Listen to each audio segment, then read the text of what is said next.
Gangsters ont déclaré la guerre contre la population. Nous-mêmes, nous déclarons la guerre contre tout gangster. Tout gangster qui a assassiné le peuple, qui a boulé l'hôpital avec l'école, qui a violé grand monde, petit monde, qui a fait trafic d'armes, qui a vendu monde, qui a trafiqué organes femmes et garçons haïtiens. Tout conseil présidentiel, transition, premier ministre là, avec tout gouvernement, toute boîte l'État, toute collectivité, nous dans la guerre contre l'insécurité. Mais nous connaissons peuple qui pour sauver peuple. Peuple là sous la défensive. Peuple là en situation de légitime défense. Et nous connaissons, quand le proverbe l'a dit, toute bête gênée mordée. Dans la guerre, ça, peuple là doit accompagner la police avec l'armée. Peuple là doit accompagner agents force multinationales là, Jean Refel dans la Tibonite là. Dans la guerre, ça, tout le monde là-dedans, tout le monde doit avoir l'idée. Tout le monde doit porter coller avec la police communautaire. Dans la guerre, ça, le conseil présidentiel là a joué partition pâle. Le premier ministre là, le gouvernement a joué paille. Ou même professionnels, artistes, businessmen, techniciens, timachan, revendeuses, paysans, paysannes, travailleurs en Haïti ou bien en diaspora, il faut qu'on joue partition pâle. Parce que nous toutes nous concernons.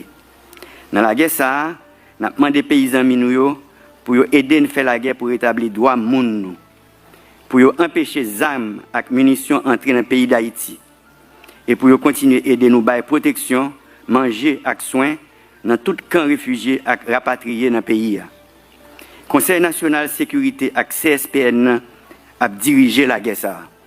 L'objectif de la guerre, c'est mettre la paix dans le pays, pacifier le pays pour l'élection.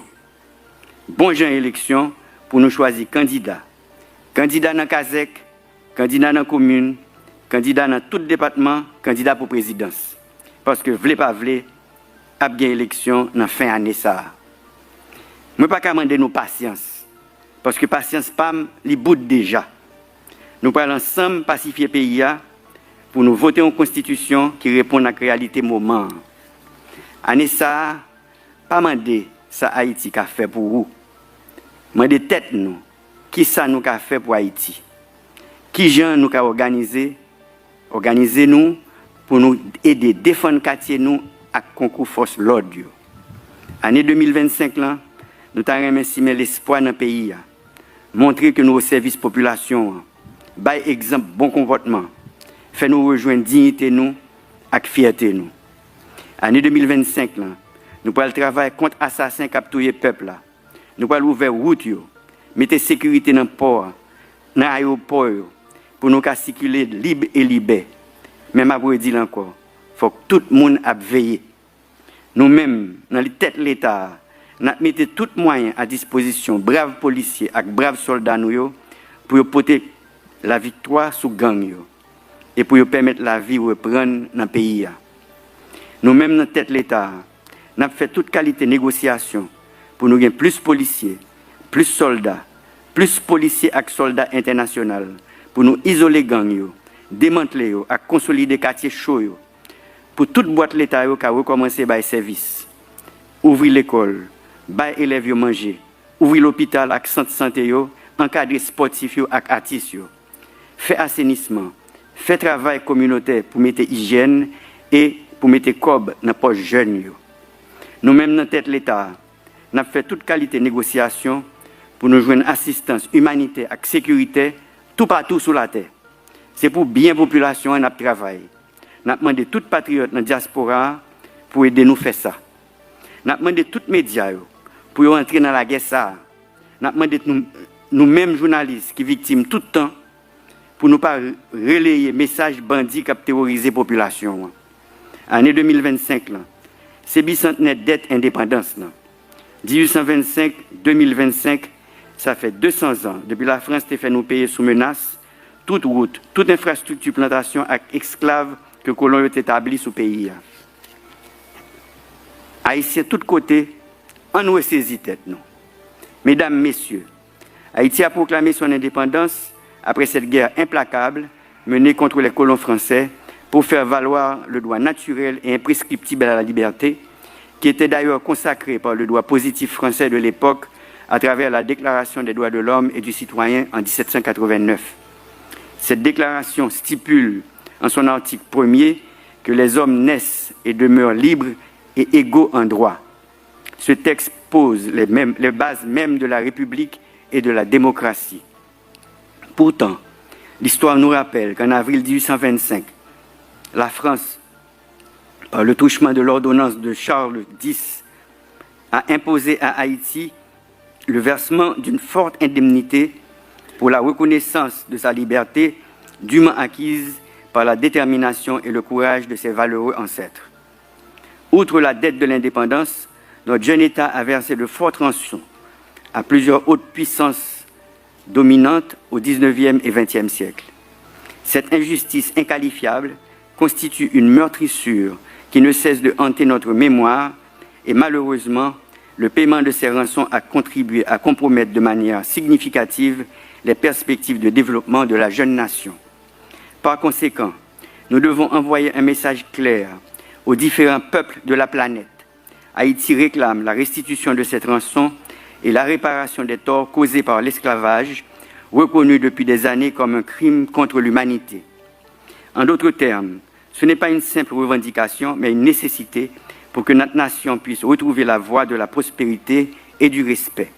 En ce sens, je vous invite aujourd'hui toutes les associations, les organisations internationales, les artistes et citoyens illustres, à travers vos actions, vos voix et votre engagement, à faire entendre cette exigence. Nous remercions toutes celles et tous ceux, toutes les organisations qui depuis plusieurs années se sont lancées dans la dénonciation du tort fait à Haïti depuis 1825. En effet, l'heure est venue de réécrire notre histoire économique, tout comme nos ancêtres ont écrit l'histoire de notre liberté. Si nous ne pas payer dette ça pendant plus passé 100 l'année, nous pas en retard comme ça, je dis.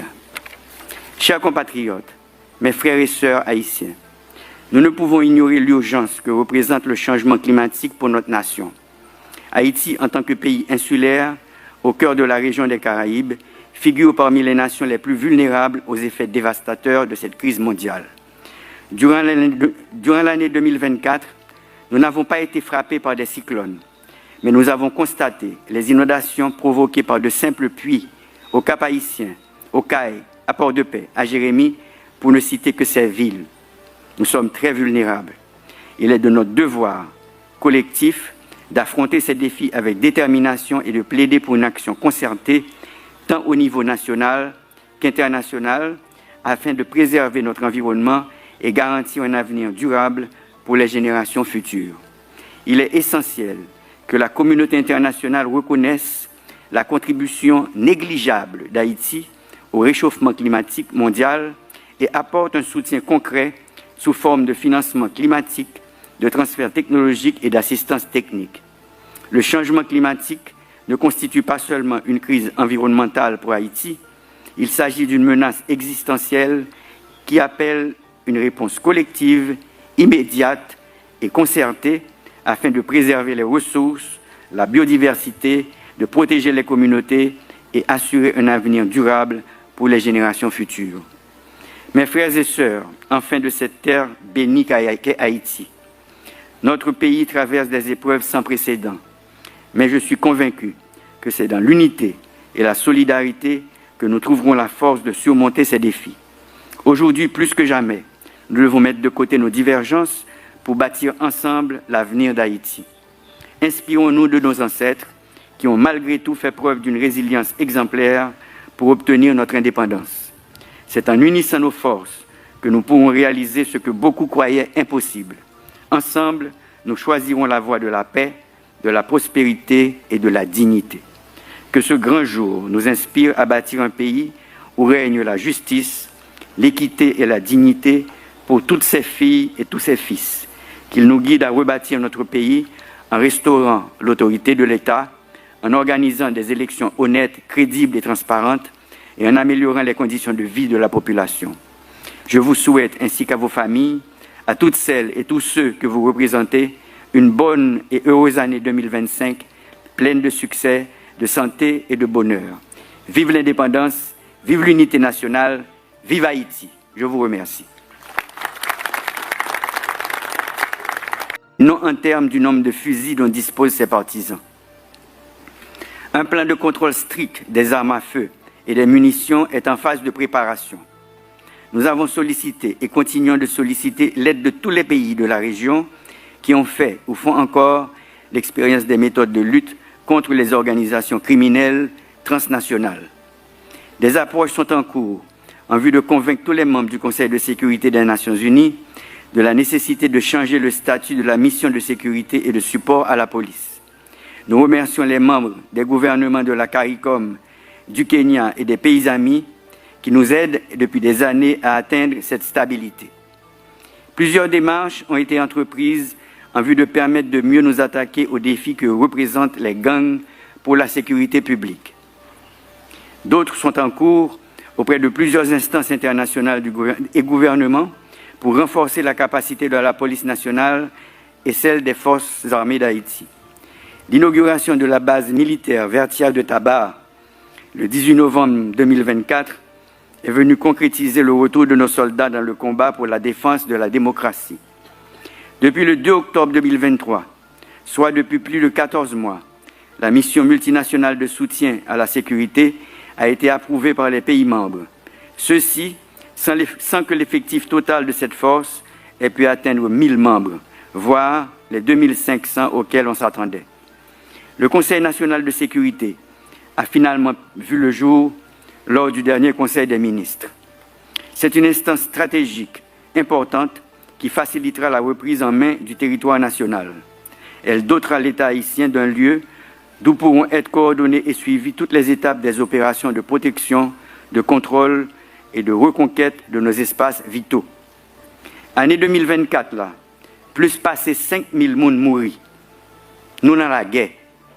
Année 2025, là, nous continuons à faire la guerre. Gangsters ont déclaré la guerre contre la population. Nous-mêmes, nous déclarons la guerre contre tout gangster. Tout gangster qui a assassiné le peuple, qui a boulé l'hôpital avec l'école, qui a violé grand monde, petit monde, qui a fait trafic d'armes, qui a vendu monde, qui a trafiqué organes femmes et garçons haïtiens. Tout conseil présidentiel, transition, premier ministre là, avec tout gouvernement, toute boîte l'État, toute collectivité, nous dans la guerre contre l'insécurité. Mais nous connaissons le peuple qui peut sauver le peuple. Peuple là sous la défensive.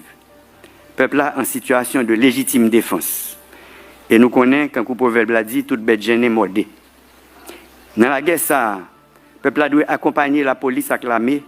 Peuple là doit accompagner agents force multinationales là, Jean Refel dans la Tibonite là. Dans la guerre, ça, tout le monde là-dedans, tout le monde doit bailler l'idée. Tout le monde doit porter coller avec la police communautaire. Dans la guerre, ça, le conseil présidentiel là a joué partition pâle. Le premier ministre là, le gouvernement a joué paille. Ou même professionnels, artistes, businessmen, techniciens, timachan, revendeuses, paysans, paysannes, travailleurs en Haïti ou bien en diaspora, il faut qu'on joue partition pâle. Parce que nous toutes nous concernons. Dans la guerre, ça, nous avons demandé aux paysans minouyo pour aider à faire la guerre pour rétablir les droits de l'homme, pour empêcher les armes et munitions d'entrer dans le pays d'Haïti et pour continuer à aider nous à protection, manger et soins dans tout camp réfugié et rapatrié dans le pays. Le Conseil national de sécurité et CSPN a dirigé la guerre. L'objectif de la guerre, c'est mettre la paix dans le pays, pacifier le pays pour nous élection.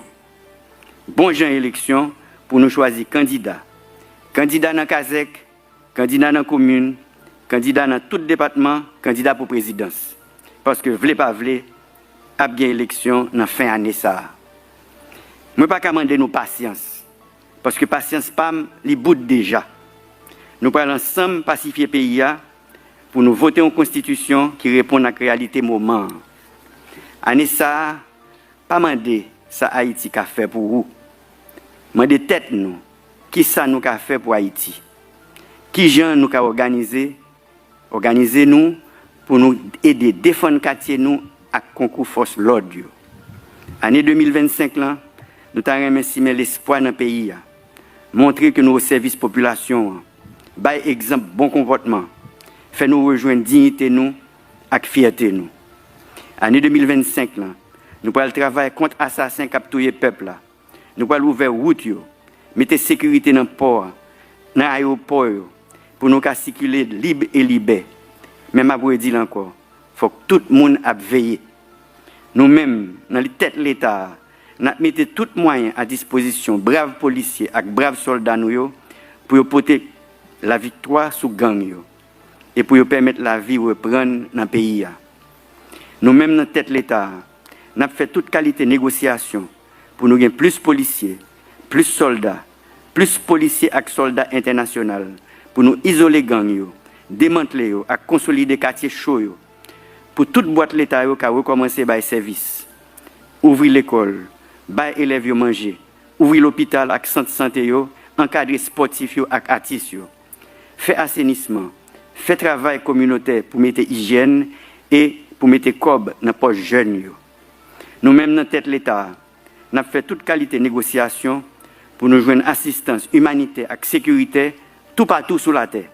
C'est pour bien population et notre travail. Nous avons demandé tous les patriotes dans la diaspora pour aider nous à faire ça. Nous avons demandé tous les médias pour entrer dans la guerre. Nous avons demandé nous-mêmes journalistes qui sont victimes tout le temps pour ne pas relayer les messages bandits qui ont terrorisé la population. Année 2025, c'est bicentenaire dette indépendance. 1825-2025, ça fait 200 ans depuis la France a fait nous payer sous menace toute route, toute infrastructure plantation avec esclaves que les colons ont établis sous le pays. Haïtiens de tous côtés, on nous saisit tête nous. Mesdames, Messieurs, Haïti a proclamé son indépendance après cette guerre implacable menée contre les colons français pour faire valoir le droit naturel et imprescriptible à la liberté, qui était d'ailleurs consacré par le droit positif français de l'époque à travers la Déclaration des droits de l'homme et du citoyen en 1789. Cette déclaration stipule en son article 1er que les hommes naissent et demeurent libres et égaux en droit. Ce texte pose les bases mêmes de la République et de la démocratie. Pourtant, l'histoire nous rappelle qu'en avril 1825, la France, par le truchement de l'ordonnance de Charles X, a imposé à Haïti le versement d'une forte indemnité pour la reconnaissance de sa liberté dûment acquise par la détermination et le courage de ses valeureux ancêtres. Outre la dette de l'indépendance, notre jeune État a versé de fortes rançons à plusieurs hautes puissances dominantes au XIXe et XXe siècle. Cette injustice inqualifiable constitue une meurtrissure qui ne cesse de hanter notre mémoire et malheureusement, le paiement de ces rançons a contribué à compromettre de manière significative les perspectives de développement de la jeune nation. Par conséquent, nous devons envoyer un message clair aux différents peuples de la planète. Haïti réclame la restitution de cette rançon et la réparation des torts causés par l'esclavage, reconnu depuis des années comme un crime contre l'humanité. En d'autres termes, ce n'est pas une simple revendication, mais une nécessité pour que notre nation puisse retrouver la voie de la prospérité et du respect. En ce sens, je vous invite aujourd'hui toutes les associations, les organisations internationales, les artistes et citoyens illustres, à travers vos actions, vos voix et votre engagement, à faire entendre cette exigence. Nous remercions toutes celles et tous ceux, toutes les organisations qui depuis plusieurs années se sont lancées dans la dénonciation du tort fait à Haïti depuis 1825. En effet, l'heure est venue de réécrire notre histoire économique, tout comme nos ancêtres ont écrit l'histoire de notre liberté. Si nous ne pas payer dette ça pendant plus passé 100 l'année, nous pas en retard comme ça, je dis. Chers compatriotes, mes frères et sœurs haïtiens, nous ne pouvons ignorer l'urgence que représente le changement climatique pour notre nation. Haïti, en tant que pays insulaire, au cœur de la région des Caraïbes, figure parmi les nations les plus vulnérables aux effets dévastateurs de cette crise mondiale. Durant l'année 2024, nous n'avons pas été frappés par des cyclones, mais nous avons constaté les inondations provoquées par de simples pluies au Cap-Haïtien, au Caille, à Port-de-Paix, à Jérémie, pour ne citer que ces villes. Nous sommes très vulnérables. Il est de notre devoir collectif d'affronter ces défis avec détermination et de plaider pour une action concertée, tant au niveau national qu'international, afin de préserver notre environnement et garantir un avenir durable pour les générations futures. Il est essentiel que la communauté internationale reconnaisse la contribution négligeable d'Haïti au réchauffement climatique mondial et apporte un soutien concret sous forme de financement climatique, de transfert technologique et d'assistance technique. Le changement climatique ne constitue pas seulement une crise environnementale pour Haïti, il s'agit d'une menace existentielle qui appelle une réponse collective, immédiate et concertée afin de préserver les ressources,